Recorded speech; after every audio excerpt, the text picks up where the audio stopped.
మేరియందు నచ్చటన్ మేలుకు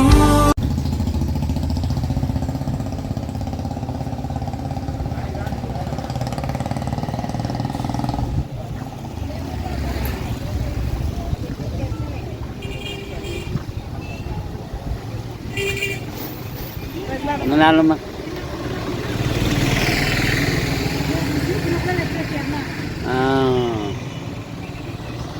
ఇప్పుడేం వాళ్ళ అత్తోళ్ళు వచ్చినారు.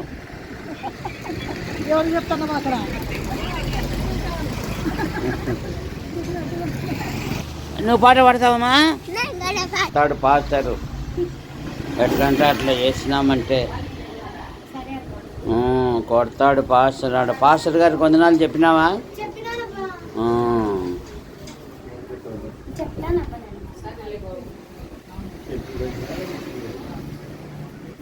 సార్ మా మనవరాలు సార్ వందనాలు చెప్పమ్మా.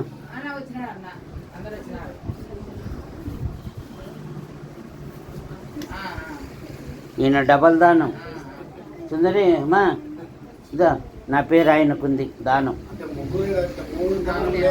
ముగ్గురు దానాలు.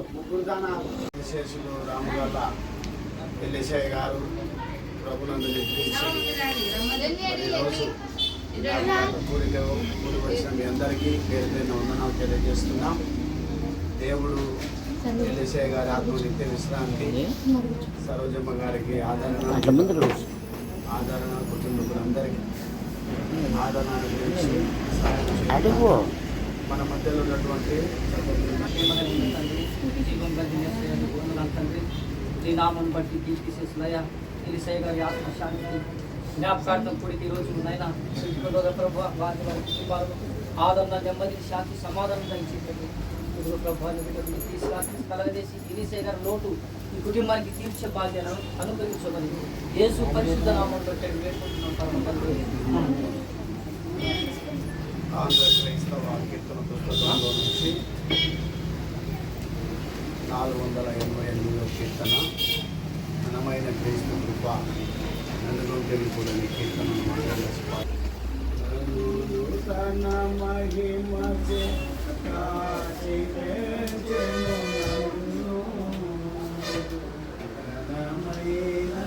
తిరిగి ఇట్లా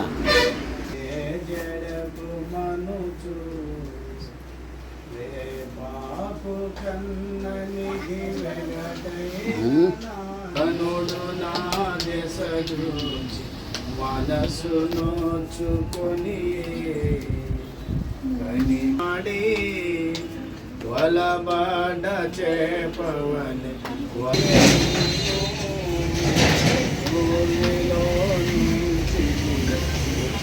ఉచితాంబుగాను సార్వజనులకు వెలుగు సాక్షిగాని ఉండి గర్వింపవలదను ధనుడు బోధించన్ ఘనమైన క్రీస్తు ఘనుగొంటిని పుడు సదమలంబగు జ్ఞాన సరణి నా మాట ఉదముతో నామిన మోక్షము సగెదను కదిపి సాతాను బలు కాడి క్రీడను పడినా. వందనాలు. ఆయన పెద్ద అబ్బా, నేను చిన్న అబ్బా. అర్థమైందా?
తెలియజేస్తున్నాను. మీ తాత గురించి రెండు మాటలు.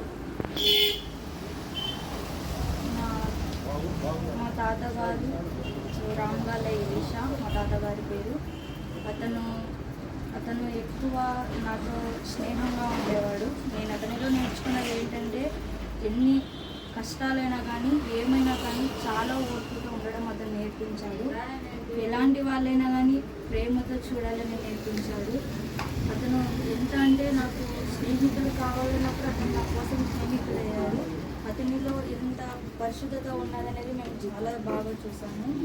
మా కోసం అతను ఎప్పుడు ప్రేర్ చేసేవాడు.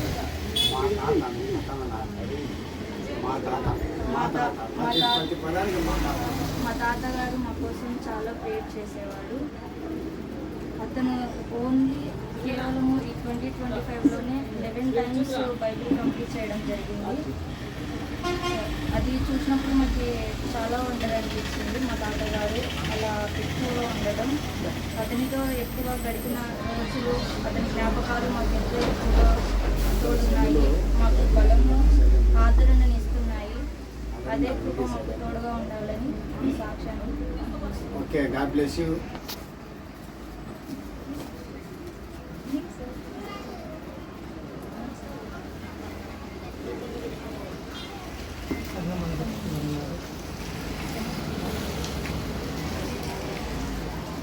మా నాన్న మాకు చూపించిన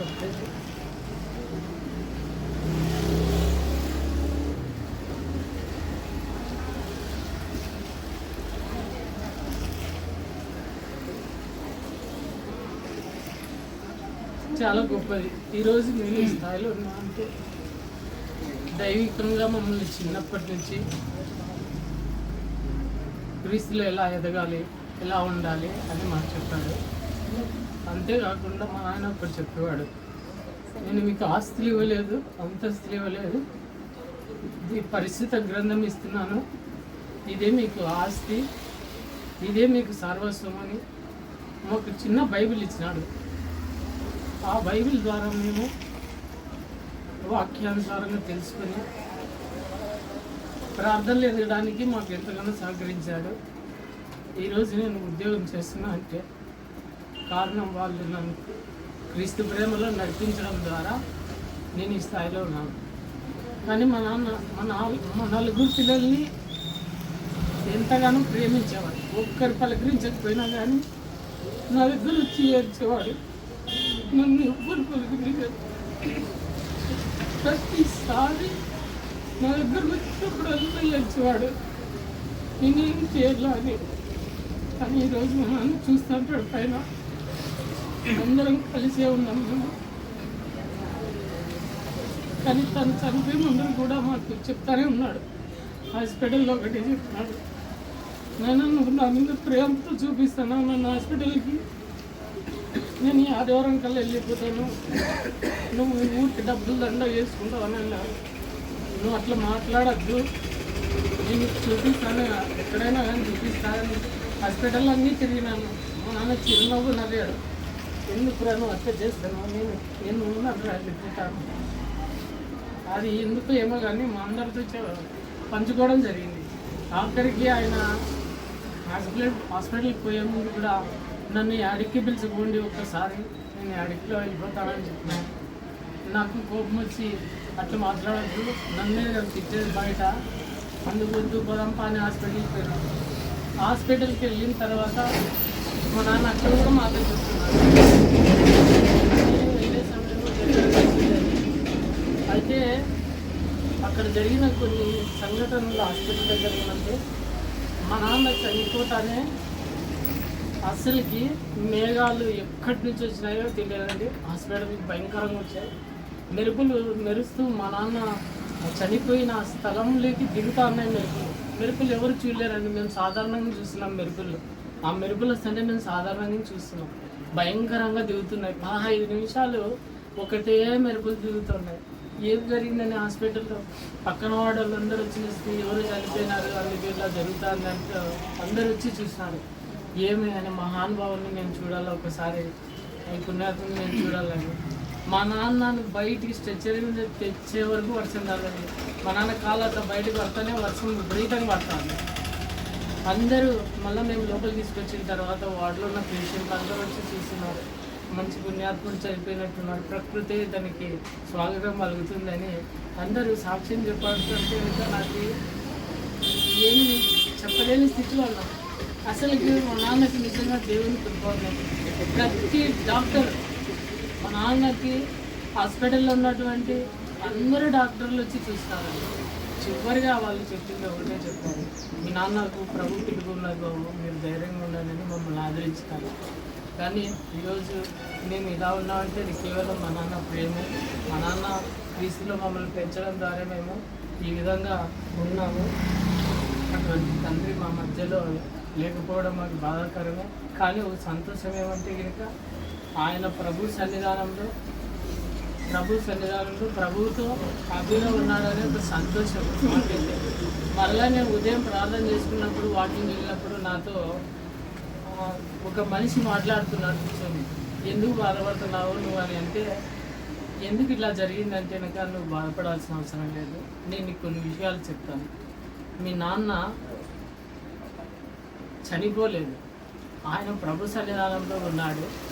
ఇవన్నీ కార్యాలు సూచనలు కొన్ని మీ నాన్న చనిపోయినప్పుడు జరుగుతూ ఉన్నాయి. ఇవన్నీ దేవుడు మాకు ఆజ్ఞాపించింటే మేము చేసిన కార్యములు ఇవన్నీ ఆయన చెప్పడం జరిగింది. అయితే ఆయన వెళ్తా ఒక మాట అన్నాడు, ఆత్మ సంబంధమైన వారు ఆత్మ సంగతులను గుర్తెరుగుతారు, కానీ శరీర సంబంధులు ఆత్మ సంబంధమైన విషయాలు గుర్తెరగదు. ఇది గుర్తుపెట్టారు. దేవుడు మీ నాన్నను పిలిచాడు. మీ నాన్న ఎదులైతే పరలోకానికి ప్రవేశించాడో మీరు కూడా అలాగ ఉండాలా అని ఆయన చెప్పడము, ఆయన వెళ్ళడము నిజంగా నాకు చాలా సంతోషం అనిపించిందండి. దేవుడు మా నాన్నని పిలుచుకున్నాడు. ఆయన పరదేశంలో ఉన్నాడు, ఇప్పుడు సంతోషంగా ఉన్నాడు. సో అందుని బట్టి దేవునికి వందనాలు చెల్లిస్తున్నాను. Thank you. గ్రంథం 37వ అధ్యాయము. ఏహెజ్కేలు గ్రంథం 37వ అధ్యాయము 12-13 వచనాలు ఊరికట్లా చదవండి. కాబట్టి ప్రవచనమెత్తి వారితో ఇట్లనము, ప్రభువునకు యెహోవా సెలవిచ్చినదేమనగా, నా ప్రజలారా మీరున్న సమాధులను నేను తెరచెదను, సమాధులలో నుండి మిమ్మును బయటికి రప్పించి ఇశ్రాయేలు దేశములోనికి. సహోదరులు రాముగాళ్ళ ఎలీషా గారు, అలాగే సరోజమ్మ వదినమ్మ తన కుటుంబాన్ని వారి విశ్వాస విషయములో పోషించుకొనుచు, ఎలీషా గారు ప్రకటన గ్రంథం చెప్పడములో చాలా చురుకైన వారు. మేమందరము నా ఆధ్యాత్మిక జీవితములో స్కూల్ వెనకాల వీధి లైట్ కింద చిన్న సంచిపట్ట పరుచుకొని బైబిల్ చదువుకునేవారు. అట్టి దినాలలోనే అనేకమైన ఉజ్జీవకరమైన కూడికలు ఏర్పాటు చేశాం. ఆర్ఆర్కమూర్తి, ఏడే సికామణి, స్టువర్ట్ బొరం, గజదొంగ, ఇలాగా ప్రపంచంలో ప్రఖ్యాతి చెందిన ప్రసంగికులందరూ యాడికిని దర్శించారు. అట్టి సందర్భంలో ఈ మతములో సేవకులకు ఆహారం పెట్టేవాళ్ళు కాదు, వాడు బతకలేక బైబిల్ పట్టినారు అనేవారు. అట్టి దినాలలో వదిన సేవకుడు వచ్చినాడంటే, దానిమయ్య నేను పప్పన్నం చేస్తాను, అది చాలు వదిన అని చక్కని కూడికలు జరిగించాం. వర్షాకాలం వస్తే చర్చిలో నీళ్ళు ఎత్తేసినాం, అక్కడే ఉండేవాడిని. సోమవారం భజనకు, పెట్రమాస్ లైట్ భజనకు కిరసనాయిలు కొట్టి తలంతా కిరసనాయిలు కాలేదు. కానీ దేవుని మందిరములో సేవ చేయటను బట్టి దేవుడు ఈ దినాలలో తెలుగు రాష్ట్రాలలో దేవుడు వాడుకుంటున్నాడంటే దేవుని కృప. ఎలీషా గారు మరి మేము ఎప్పుడైనా బైబిల్ గ్రంథాల విషయాలు మాట్లాడుకున్నామే కానీ లౌకిక విషయాలు జోకులు మేము ఎప్పుడు మాట్లాడుకోలేదు. సరోజమ్మ తండ్రి గారు కూడా మరి ఆలవకొండలో సంఘ పెద్ద ఆయన, చాలా భక్తిగల కుటుంబం కనుక ఈరోజు ఎలీషా గారు ప్రభు యొద్దకు చేర్చబడ్డారు. ఇక్కడ దేవుని వాక్యం ఏమంటుందంటే, మృతులైన నీ వారిని సమాధులలో నుండి నేను వెలుపలికి రప్పించదను అంటున్నాడు. 89వ కీర్తన 49వ వచనములో మరణము చూడక బ్రతుకు నరుడెవడు అనే మాట మనం చూస్తాం. రాజైన దావీదు మొదటి సమూయేలు గ్రంథం 23లో ఏమంటాడంటే, నాకును మరణమునకును అడుగు మాత్రమే దూరం ఉన్నది అంట. మరొక మాట దినవృత్తాంతాలు ఏమంటాడంటే, మేము భూమి మీద నీడంత స్థిరముగా ఉండదగిన వాడు ఎవరూ లేరు. ఎలీషా గారు తన ఆధ్యాత్మిక జీవితంలో తన కుటుంబాన్ని, తన సంతానమును అపోస్తుల కార్యాలు 13:22లో దావీదుని గురించి ఒక మాట ఉంది. అతడు తన తరము వారికి సేవ చేసి తన పితరుల యొద్దకు చేర్చబడినని మాట మనం చూస్తాం. తన కుమారులను ఒక ఉన్నతమైన వ్యక్తులుగా చేశారు, తన కుమార్తెలను ఒక ఉన్నతమైన వ్యక్తులుగా చేశారు. నేను బయట తిరుగుతూ ఉంటా కదా, లక్షల రూపాయలు కలిగిన జీతగాళ్ళు ఇప్పటికీ తమ పిల్లలకు పెళ్ళిళ్ళు చేయలేక నానా తంటాలు పడుతున్నారు, నానా బాధలు పడుతున్నారు. కానీ ఎలీషా గారు తన కుటుంబం యావత్తు మరి ఒక ఉన్నతమైన వ్యక్తులుగా చేసి, మంచి పోరాటము పోరాడి తిని, నా పరుగు తుదముట్టించి తిని, విశ్వాసమును కాపాడుకొంటిని, ఆ కొరకు ఆ దినమున నీతిగల న్యాయాధిపతి నా కొరకే గాక తన ప్రత్యక్షతను ఆపేక్షించే వారందరికీ కిరీటం ఇచ్చుననే మాట మనం చేస్తాం. హోషేయ గ్రంథం 13:14లో ఏముందంటే, ఆయన తన ప్రజలను పాతాళ వశము కాకుండా ఆయన రక్షించారు. ఆయన సర్వ ప్రజల కొరకై తన ప్రాణం పెట్టి తిరిగి లేచాడు. యోహాను సువార్త 5:25లో మృతులు దేవుని కుమారుని శబ్దము విని అనేకులు లేతురు కనుక మొదటి తెస్సలోనికల 4వ అధ్యాయంలో ఇప్పుడు ఎలీషా గారు ప్రభు యొద్ద ఉన్నారు. రేపు మధ్యాకాశములో ఆయన ప్రభుతో వస్తాడు. 16వ వచనంలో ఏముందంటే, సజీవులుగా నిలిచింది మనము ఏకముగా వారితో కొనిపోబడి ఆ మధ్యాకాశములో చూస్తాం. కానీ సజీవులుగా ఉన్న మన పరిస్థితి ఏమిటి? మన ప్రభుని అంగీకరించామా? మన పాపముల కొరకు, మన దోషముల కొరకు, మన అపరాధముల నిమిత్తమై ప్రభు అయిన యేసుక్రీస్తు వారు శిలువలో బలియాగమై తన రక్తాన్ని చిందించాడు. యేసు రక్తం ప్రతి పాపము నుండి మనల్ని పవిత్రులుగా చేయను గనక, ఇంకా ఎవరైనా ప్రభుని అంగీకరించకపోతే ప్రభు అయిన యేసుని అంగీకరించి పాప క్షమాపణ పొంది దేవుని రాజ్యానికి వారసులు కావాలని ప్రేమతో మీకు మనవి చేయించున్నాం. నాకు ఇచ్చిన అవకాశాన్ని బట్టి ప్రభుని స్తుతిస్తున్నా. Thank you. ఫిలిప్పీలకు రాసిన పత్రిక 1వ అధ్యాయం 21వ వచనం చదువుతాము. చదవండి. నా మటుకైతే బ్రతుకుట క్రీస్తే, సావైతే లాభం. చాలమ్మా. ఇక్కడ అపోస్తలుడైన పౌలు మాట, శ్రేష్టమైన మాట పలికాడు ఏంటంటే, బ్రతుకుట క్రీస్తే, సావైతే లాభం అన్నాడు. సావైతే లాభం ఎట్లా? అందరూ చాలామంది ఏమనుకుంటారంటే, మనం ఇంకా కొంతకాలం బతకాలా, ఇంకా కొంతకాలం జీవించాలనేటువంటి ప్రతి వ్యక్తి యొక్క ఆలోచన. వృద్ధాప్యం వచ్చినా, పండు వృద్ధాప్యం వచ్చినా కూడా ఇంకా కొంతకాలం మనవాళ్ళు చూడాలి, వాళ్ళ వివాహాలు చూడాలా, ఇంకా ఆలోచన కలిగి ఉంటారు. కానీ ఇక్కడ పౌలు అన్న మాట ఏంటంటే సావు అయితే నాకు లాభం అన్నాడు.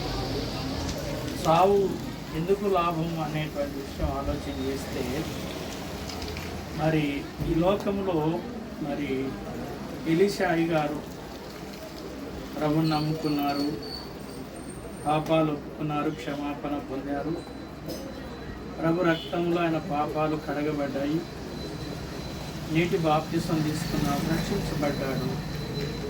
ఈ లోకంలో మరి ప్రభు చేత పరిశుద్ధుడుగా తీర్చబడ్డాడు, పరిశుద్ధమైన జీవితం జీవిస్తూ వచ్చాడు. మరి అయినా ఈ లోకంలో మనం వినండి ఇక్కడ చూడండి అమ్మా, వినండి. ఈ లోకంలో మరి ఇంతకాలం జీవించిన మన పరిస్థితి ఎట్లా ఉంటుందంటే, మన శరీరంలో ఉన్నాం ఒప్పుకోవాలి, శరీరంలో ఉన్నాం కనుక ప్రతిరోజు మనకు ఈ శరీరానికి మాలిన్యం అనేది అంటుతూ ఉన్నది.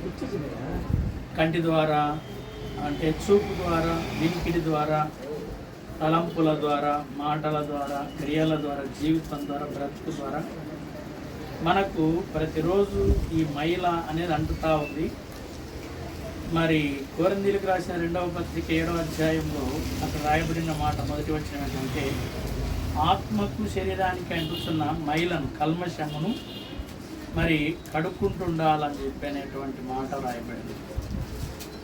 మరి అలాగైతే ఈ లోకంలో ఉన్నంత వరకు మనం ప్రభువుని నమ్ముకున్న, బాప్తిసం తీసుకున్న, రక్షించబడిన, మరి దేవుని పిల్లలంగా ఉన్న మనం పరిపూర్ణంగా పరిశుద్ధులుగా ఈ లోకంలో మనం చేయబడలేదు. అయితే మనం చనిపోయిన వెంటనే, మరణించిన వెంటనే ప్రియులారా మనము పరిశుద్ధతలో పరిపూర్ణులం అయిపోతాం. చనిపోయిన వ్యక్తి కంటి ద్వారా, చూపు ద్వారా, తలంపుల ద్వారా, ఆలోచనల ద్వారా, క్రియల ద్వారా, జీవితం ద్వారా ఎటువంటి పాపం చేయడానికి అవకాశము లేదన్నమాట. మనం చనిపోయిన వెంటనే ఇంకా మనం పాపం చేయడానికి మనకు అవకాశమే లేదు, అట్టి పరిస్థితి లేదన్నమాట. అలాగైతే ఒక విశ్వాసి ప్రభునందు నిద్రించుట వలన మరి పరిశుద్ధతలో పరిపూర్ణుడవుతాడు. అది మరణించుట లాభం, లేదా చనిపోవటం వలన అది లాభం. రెండవది మనం చూస్తే, మరి సావైతే నాకు లాభం అని పౌలు అన్న మాట మనం ఆలోచన చేస్తే, ఈ లోకములో రక్షించబడిన విశ్వాసి ఎవరైనా, స్త్రీలైనా, పురుషులైనా, యవనస్తులైనా, ఎవరైనా సరే, స్త్రీలారా ఈరోజు మనం చూస్తాం ఎన్ని రోగాలతో బాధపడుతున్నారు చెప్పండి. విశ్వాసులైనా, లోకస్తులైనా కానీ, బీపీ, షుగర్ కదా, కిడ్నీల జబ్బు, హార్ట్ ప్రాబ్లం, మరి లివర్ కదా, ఈ ప్రతి వ్యాధితో విశ్వాసులు బాధపడుతున్నారు, సమస్యలతో బాధపడుతున్నారు, అనారోగ్యాలతో బాధపడుతున్నారు, రక్షించబడిన వారే. మరి ఆర్థికపరమైన విషయాల్లో అప్పులతో, సమస్యలతో, నెమ్మది లేకుండా, సమాధానం లేకుండా ఉన్నారు, రక్షించబడిన వారే.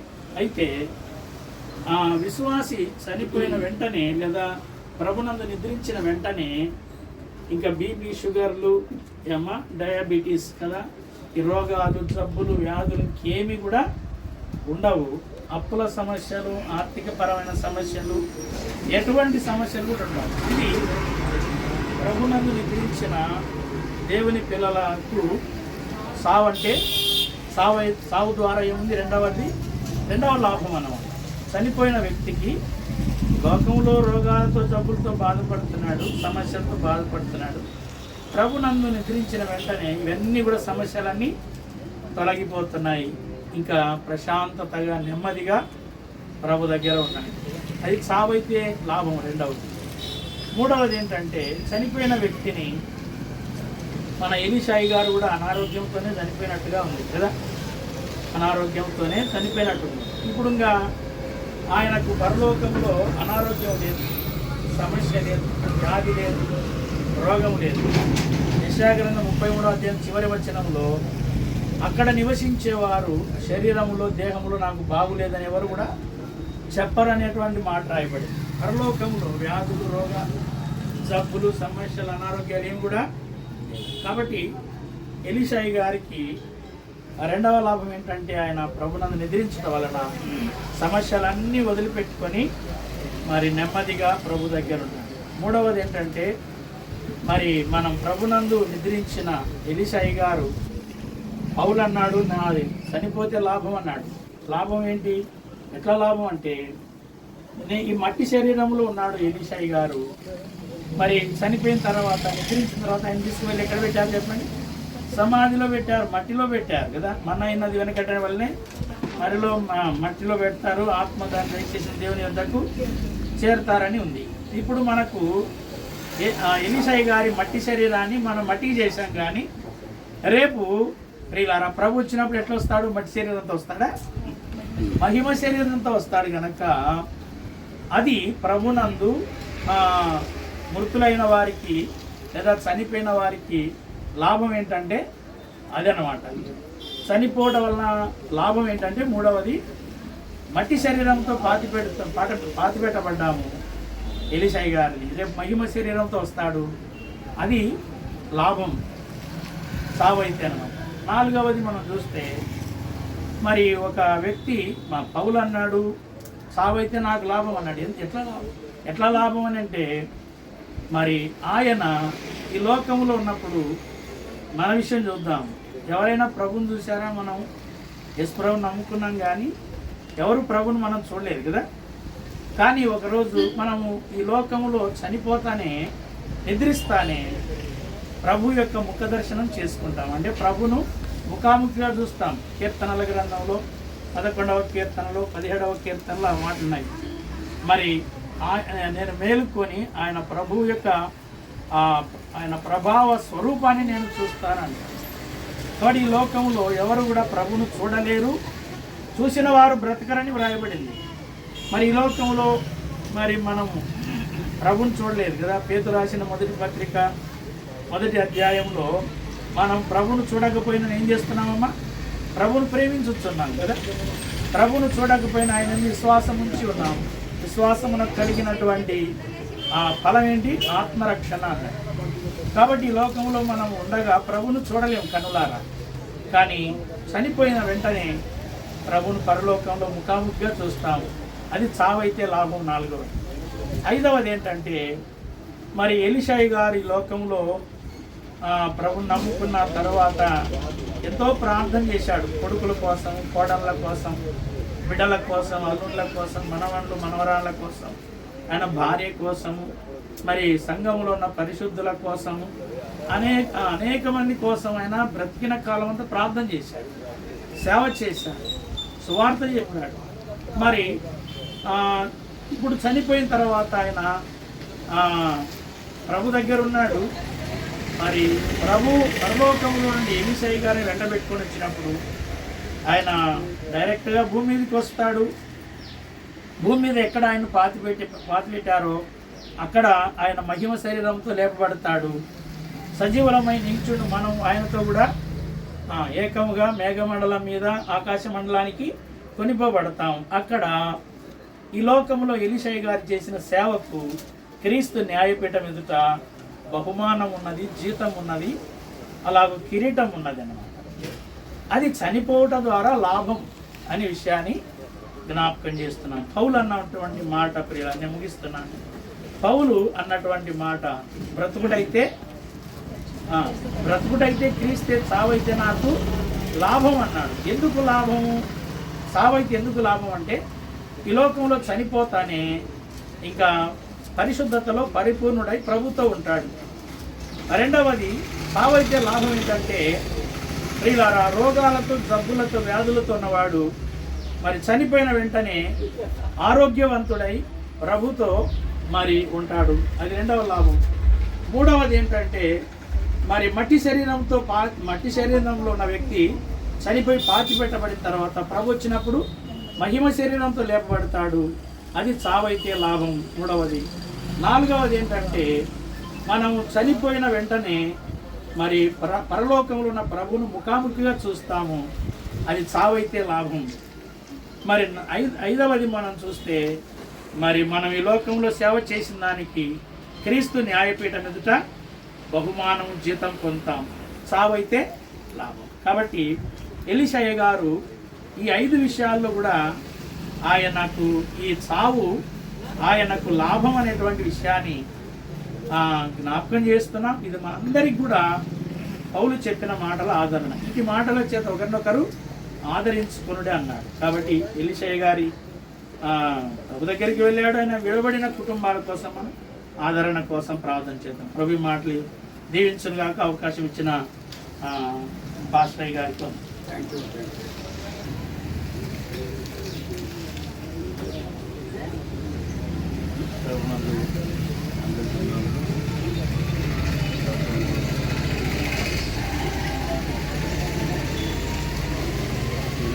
దేవుడు అనుకూలంగా మాకు తెలియదు. ఏదో కార్యంలో వచ్చాము. ఫస్ట్ యాగి తీసుకొని ఇంకా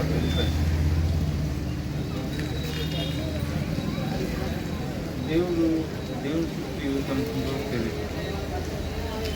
మరి మా బావగారు కూడా ఆయన పిల్లలకు వెళ్ళినాడు. నేనే మా వాళ్ళకైతే మాకేం దుఃఖం.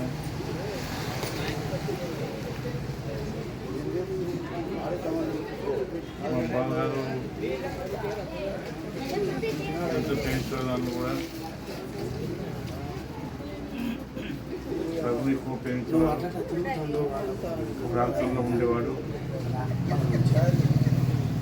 ఆయన ప్రార్థనతోనే నమ్ముకొని ఆయన జీవితాన్ని జీవించాడు. అనుకున్న విధంగా ఆయన ప్రభువులకు వెళ్ళాడు. రోజులు నమ్ముకొని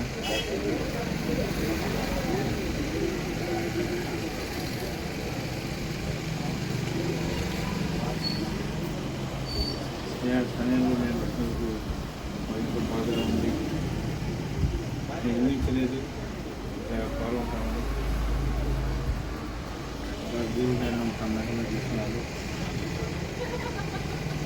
మాధవం కూడా ఎక్కువ ఇవ్వాల్సింది, ఆయన ఇవ్వవలసింది. మా దేవుడు ఎంత గొప్పవాడు.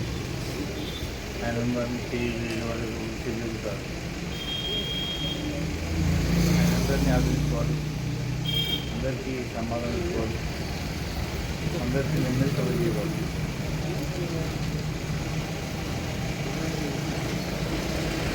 అందరినీ క్షమించేవాడు. వారిని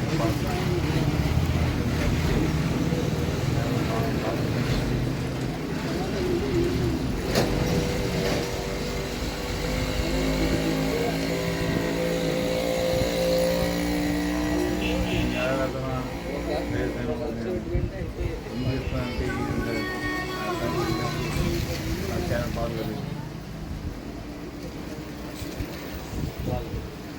నా బాగుంది తీసుకోవాలని మంచిగా ఇక్కడ కూర్చోవచ్చు.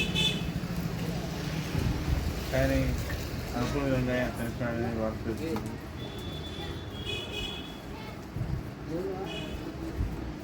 ఈ సమయంలో ఎంతో బాధపడ్డాను. ఎవరైనా జీవనంలో జరగాల్సింది ఆయన కృషిని ఎవరు మార్చలేదు. ఆయన విషయం అందరూ ఆయన కృషి కోసం నేర్చుకోవాలి. లోకము శాస్త్రం కాదు, అశాస్త్రీయ లోకంలో మనం అటువంటి జీవితాలు శాస్త్రీయం కాదు, అశాస్త్రీయది ఎవరి స్థిరంగా ఉండదు కదా. ఉన్న నాళ్ళు కూడా అది చదువు ప్రార్థిస్తూ మాకు జీవించగలను. ప్రభుత్వమే జీవించాలి. అది మనకు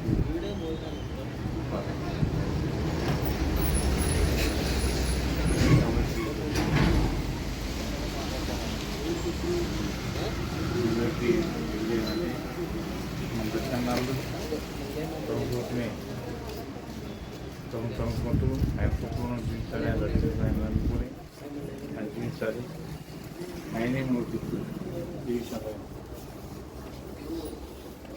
మా అందరినీ కాపాడాలి ఆయనే, మన నెమ్మదించేవాడు ఆయనే, మన అవసరాలు తెచ్చేవాడు ఆయనే, మనకేమిట్లా మనం గమనించేవాడు ఆయనే. ఆయన తప్ప మనకి ఇవ్వట్లేదు. ఈ లోకంలో మానవుడు ఎవరైతే దేవుడు తప్ప మనకు అవసరం ఇచ్చేవాడు ఇవ్వట్లేదు. ఆ దేవుని మనం నమ్ముకొని ఈ లోకంలో కాబట్టి వాళ్ళ యెషయా గ్రంథం 26:19 ఒక మాట ఉంటుంది. యెషయా గ్రంథం 26:19 నేను సుదీర్ఘమైన ప్రసంగం ఏం చేయను, 2 మాటలు నా తలం. యెషయా 26:19 మృతులైన నీ వారు బ్రతుకుదురు, నా వారి శవములు సజీవములను మంటిలో పడి ఉన్న వారులారా మేల్కొని వచ్చి ప్రభునందు ప్రియమైన దేవుని బిడ్డారా, మరి ఎలీషా గారి గురించి మనం మాట్లాడుకోవాలనుకుంటే కొద్దిగా రోషం పౌరుషం మనిషి. రోషం ఉంది, పౌరుషం. భక్తి జీవితం అంటే మీకే బాగా తెలుసు, నాకంటే నేను కొత్తగా పాత్ర చేసినాను. సంఘంలో కూడా చక్కని సేవ చేశాడు అనే సాక్ష్యం కూడా ఉంది. అయితే ఎలీషా గారిలో ఒక ఆలోచన ఏంటంటే ఆయన దగ్గరికే పోయి మాట్లాడాలి, నా పాస్టర్ అయినా ఎవరైనా. అది ఆయనకి ఇష్టం. ఆయన దగ్గరికి పోయి మాట్లాడాలి. ఆయన దగ్గరికి పోయి మాట్లాడతాడో లేదో నాకు తెలియాలి. సరోజమ్మ కూడా అంటుంటుంది నాకు అప్పుడప్పుడు, నువ్వు మా ఆయన చూడవంట, పలకరియవంట, అది అంటే అని చెప్తా వస్తారు. లేదులేమ్మా, ఎందుకు పలకరియము, సంఘము కదా, పాస్టర్ను అందరితో మాట్లాడుతున్నాము అని చెప్పడం జరిగింది. కాబట్టి నేనే ఏం చేస్తానంటే, నేను మాట్లాడదాము ఎలీషాతో, ఇట్లా ప్రార్థన పోయేటప్పుడు ఎలీషాతో మాట్లాడదాము చూస్తామంటే నేను ఆడొచ్చనగానే తలకాయ తెచ్చుకుంటాడు. వాస్తవం చెప్పాలా, వాస్తవాలు కూడా చెప్పాలి. నేను పలకరియాలని సరోజమ్మ గారి మీద గౌరవంతో పలకరియాలని ఆ వచ్చి ప్లాన్ వేసుకొని వస్తుంటే నేను ఆడొచ్చాను, నన్ను చూసి తిప్పుకుంటాడో చూడక తిప్పుకుంటాడో నాకైతే తెలియాలి. తలకాయ తిప్పుకుంటాడు. నేను ఏమని పలకరియాలని ఆయన అట్లా కూడా కొన్నిసార్లు నేను బాధపడుతున్నాను. ఇది విషయం. మంచి ప్రార్థనాపరుడు, విశ్వాసి, మరి అని మనం చెప్పడం చూసినాం. ఏది ఏమైనా పెద్దవాడు, మాకంటే ముందుగానే దేవుని ఎదిగినోడు, మాకంటే ముందుగానే బైబిల్ చదివినోడు, విశ్వాసంలో నడిచినవాడు. మరి మేము ఆయనకు మరి చిన్న పిల్లలమే. ఏది ఏమైనప్పటికీ మరి ఆయన జీవితం 70 సంవత్సరాలు దేవుడు ఆయన తీసుకొని ఆయన సన్నిధిలో ఏర్పాటు చేసుకున్నాడు. దేవుడు ఆయన ఆత్మవిశ్రాంతి అనుగ్రహించాలని నా మనవి, నా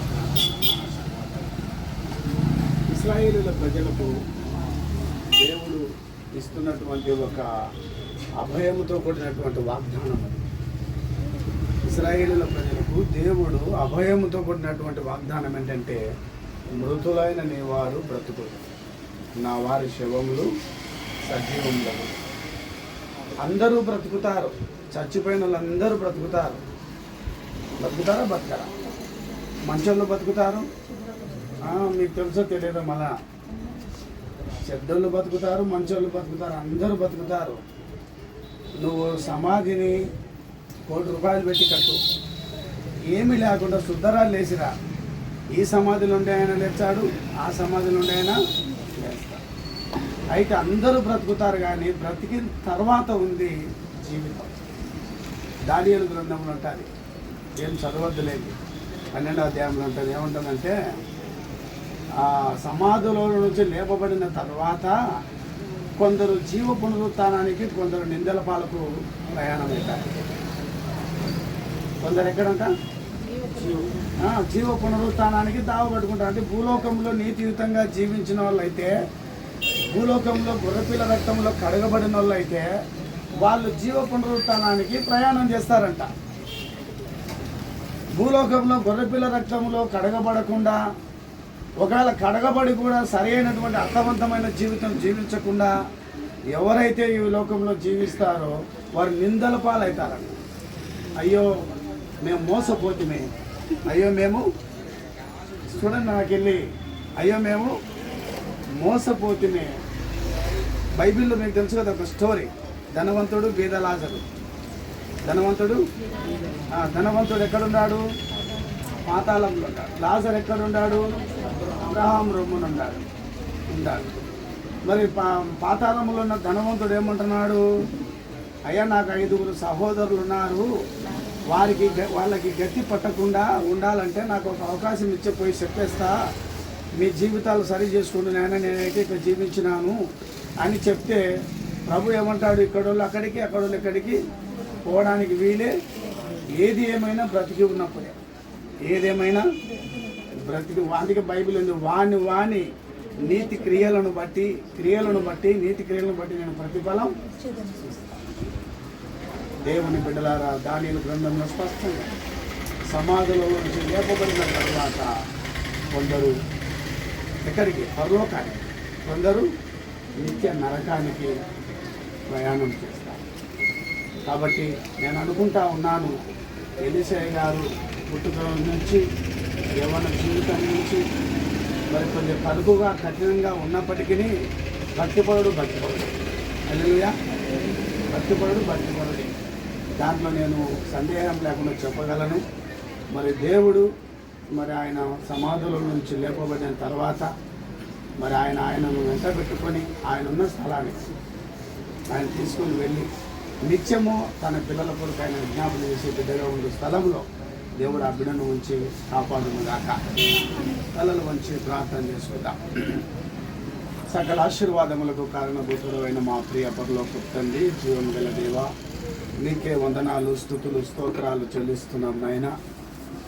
మా సంఘ సభ్యులు, పెద్దలు, కీర్తిశేషులు రాముగారు ఎలీషా గారు తన భూలోక జీవిత యాత్రను ముగించుకొని నీ పిలుపు నుండి నీ సన్నిధానం చేరి ఉండగా అనేక మంది దైవజనుల వర్తమానాల ద్వారా ఈ కుటుంబం ఆదరించబడి ఉండగా దేవానికి స్తోత్రం. ఈ దాసుని ఆత్మకు నిత్య విశ్రాంతి అనుగ్రహించండి. మరి ఆయన సతీమణి సరోజమ్మ గారికి కూడా భర్త లేని లోటు వెలితి తీర్చి వృద్ధాప్య జీవితంలో, ఒంటరి జీవితంలో, వైధవ్య జీవితంలో మరి నాయన నేనే బిడ్డకు తోడుగా ఉండమని పెడుకోవచ్చు. ఇరువురిని ప్రేమించి ఇచ్చిన 4 సంతానం, 2 కుమారులు, 2 కుమార్తెలు, వారి పిల్లలను, కుటుంబాలను దీవించి ఆశీర్వదించండి. ఆ దాసుడు లేని లోటు ఆ కుటుంబాలలో తీర్చమని అడుగుతున్నాం. ఎలీషా గారి వంశమంతటి అన్నదమ్ములందరినీ దీవించండి. మొన్నైనా ఆ దాసుడు లేని లోటు తీర్చండి. దేవానికి స్తోత్ర. దయగలిగిన తండ్రి, కృపగలిగిన మా దేవా, ఈ వాక్యం సెలవిస్తుంది, అందుకు యేసు పునరుత్థానమును నేనే, జీవం నేనే, నా ఎందుకు విశ్వాసం ఇచ్చిన వాడు ఎన్నటికీ చనిపోడు, చనిపోయినను తిరిగి బ్రతుకునని వాక్యం సెలవిస్తారు. అవును ప్రభా, అవును నాయన, మహిమ శరీరాలతో నా ప్రభా నీ ఎందుకు నిద్రించిన వారు తిరిగి లేస్తారన్నటువంటి విశ్వాసం వారు కలిగి చూపించింది. ఆ దాగి లేనటువంటి లోటు ఈ బిడ్డల జీవితాలలో, కుటుంబాలను మీరు అక్కడ పర్యంతం నీవే ఈ బిడ్డలను చేపట్టి నడిపించి ఆదరించుమని, బలపరచుమని, ఓదార్చుమని యేసు నామమున వేడుకొనుచున్నాం తండ్రి. ప్రసంగం స్టార్ట్ ఇప్పుడు.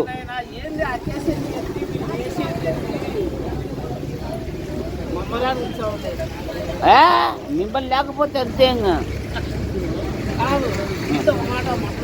చెప్పాలా. ఉద్రాలకు పెళ్లికి చేసినాడే ఆ మంచి ఏంది, స్నానం చేసి పోవాలా, స్నానం మాట్లాడదాంలే, మళ్ళీ మాట్లాడదాం.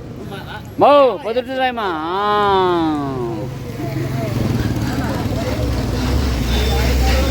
ఓ పొద్దుటేమా రైట్ మా అత్త.